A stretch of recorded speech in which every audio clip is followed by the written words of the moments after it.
Coast. The baby reached for the St. Bernard's face again, and once again the dog did not move away. That was the part nobody understood. Coast.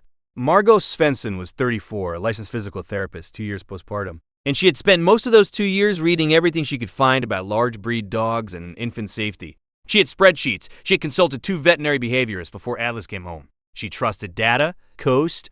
That was exactly why what happened on a Tuesday morning in late February made no sense to her at all. Atlas was a 4-year-old St. Bernard, 162 pounds, the color of burnt caramel and white chalk. He had lived with Margot and her husband Declan for 3 years before their daughter Petra arrived. Coast. He had never once shown anything but gentleness toward every human who crossed the threshold. But Margot had read the incident reports. She knew that big dogs and small babies created a specific category of risk that could not be explained away by temperament alone. Coast. She kept them separated. Not unkindly, gates, schedules, supervised introductions with Margot's hand always between them. This was responsible parenting. This was the evidence-based choice. Coast. Petra had been fussier than usual for 3 days. Not sick fussy, something harder to name. She would settle for 20 minutes, then start again, a low, urgent sound that climbed towards a scream if nothing changed. Coast. Margot had cycled through every explanation she could think of. Teething, overstimulation, sleep regression, a minor ear infection that had cleared 2 weeks prior. Coast. On Tuesday morning, Margot was in the kitchen doorway with Petra on her hip when Atlas did something he had never done before. He crossed the room directly to them. Not slow, not hesitant. Direct. Coast. He lowered his massive head until his nose was level with Petra's face, and he held it there, 2 inches from the baby's cheek, inhaling steadily. Petra stopped crying. Coast. That was the first thing that didn't fit. Margot stood still watching. Atlas didn't push. He didn't lick. He breathed in long and slow, and then he looked up at Margot with an expression she would later describe as the most purposeful look she had ever seen on an animal's face. Coast. She stepped back. He followed her, staying at Petra's level. She said his name firmly. He sat, but kept his eyes on Petra. Not on Margot, on the baby. That detail would matter. She didn't know that yet. Coast. If you stay for stories about what animals know before we do, you are in the right place. Subscribe so you don't miss the next one. Coast. The behavior repeated 4 more times across the day. Each time Petra began the fuss, Atlas was there before Margot could react. Nose toward the infant's face, that same long, careful inhale. The 4th time Margot called Declan in from the garage. He watched for 30 seconds. He's obsessing on her, Declan said. Coast. Margot was already nodding. That's what it looks like. She had read that phrase in 2 separate incident reports. Fixation behavior in large breeds near infants. She knew what it preceded. Coast. They moved Atlas to the laundry room.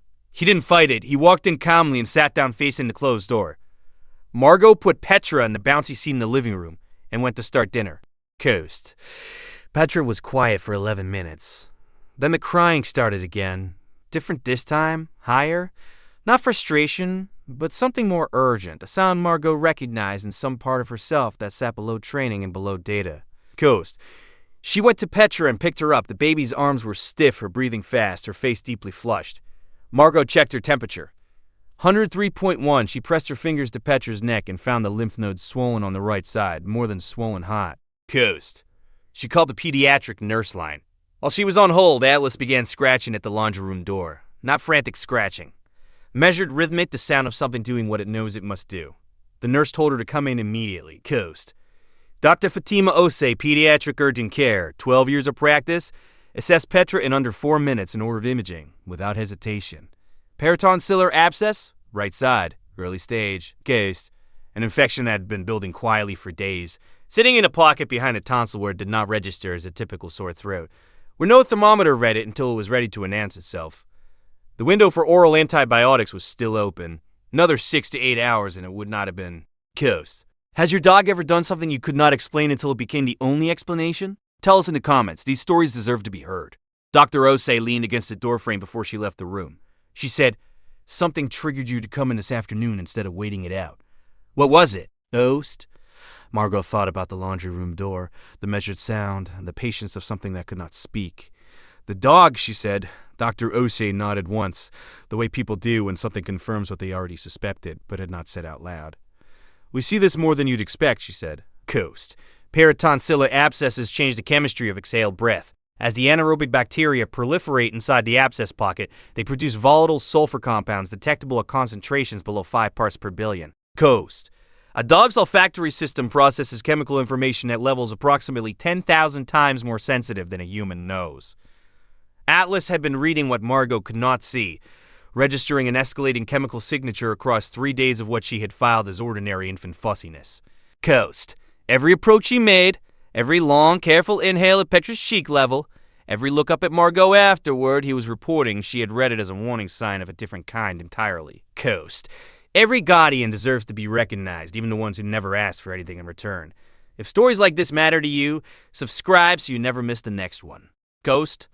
They drove home in the early evening, Petra asleep in the car seat, antibiotics already working, the fever starting to break. Margot opened the laundry room door and Atlas came out without drama. Coast. He walked to where the car seat sat on the kitchen floor, lowered his face once, one long breath, and then he lay down beside it with his back against the cabinet. Declan stood in the doorway and did not say anything. Coast. The next story involves a dog who hadn't eaten in 4 days. His family thought it was grief. It wasn't. It was the only warning they were going to get. Coast. Margot sat on the kitchen floor with her back against the dishwasher and watched her daughter sleep. Atlas's eyes stayed open in the low light, watching the same thing she was watching, the slow rise and fall of the chest of a child who was going to be fine.